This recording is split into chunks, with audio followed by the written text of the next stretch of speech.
हम समाज में कैसे रहे। आदर्श समाज की व्यवस्था सदस्यों के पारस्परिक सहयोग तथा समवायिक आचरण पर निर्भर है और यह समवायिक आचरण यम नियम की साधना पर निर्भर करता है। इसलिए साधना ही आदर्श समाज की शुभ भित्ति है, विशेषकर यम नियम की साधना।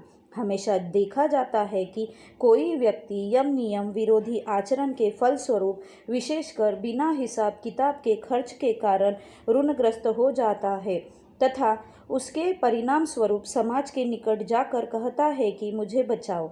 इस दिशा में मैं कहूँगा कि व्यक्ति को जैसे मिलित प्रचेष्टा के द्वारा बचाना समाज का कर्तव्य है, ठीक उसी प्रकार व्यक्ति के आचरण के ऊपर यम नियम की साधना के ऊपर तथा व्यय के ऊपर समाज का अधिकार होना चाहिए। खर्च करने के समय किसी का मत नहीं लेना और ऋणग्रस्त होने पर सबों की सहायता लेने का मनोभाव ठीक नहीं है। जहाँ पर ट्वीडा का कपड़ा पहनने से काम चल सकता है, वहाँ पर कर्ज लेकर सर्च का कपड़ा पहनना, जहाँ सर्च के कपड़े से काम चल सकता है, वहाँ पर गबर्डिन का कपड़ा पहनना अवश्य ही अपरिग्रह विरोधी है।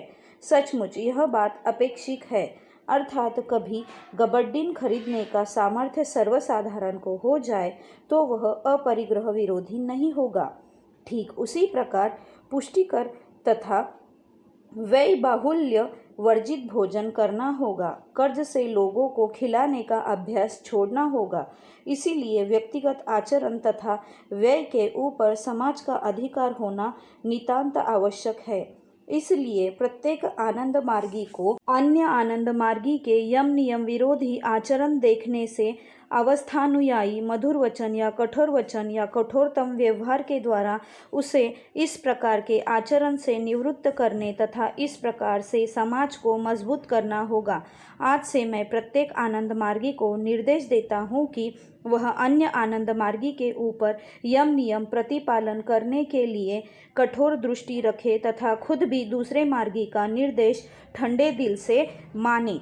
यहाँ यम के अपरिग्रह अंग के संबंध में मैं एक और निर्देश देता हूँ कि यदि किसी मार्गी को किसी माह में सीमित खर्च के अतिरिक्त अन्य कोई खर्च करना हो, जैसे कीमती कपड़ा, आभूषण, फर्नीचर, विवाह, गृह निर्माण इत्यादि, इस दिशा में वे इस प्रकार खर्च करने के पहले अपने आचार्य या यूनिट सेक्रेटरी या जिला सेक्रेटरी या अन्य गुरुत्वपूर्ण पदाधिकारियों से स्पष्ट आदेश लेकर खर्च करें। किसी व्यवसायी किसी महाजन से ऋण लेने के पहले भी इस प्रकार का स्पष्ट आदेश ले। जहां अपना आचार्य या कोई पदाधिकारी सहज प्राप्त न हो, वहां अन्य कोई आचार्य या तात्विक या मार्ग के अन्य सुविवेचक से परामर्श तथा आदेश ग्रहण करे। प्रत्येक आनंद मार्गी को इस निर्देश को पूर्णतः मानकर चलना पड़ेगा।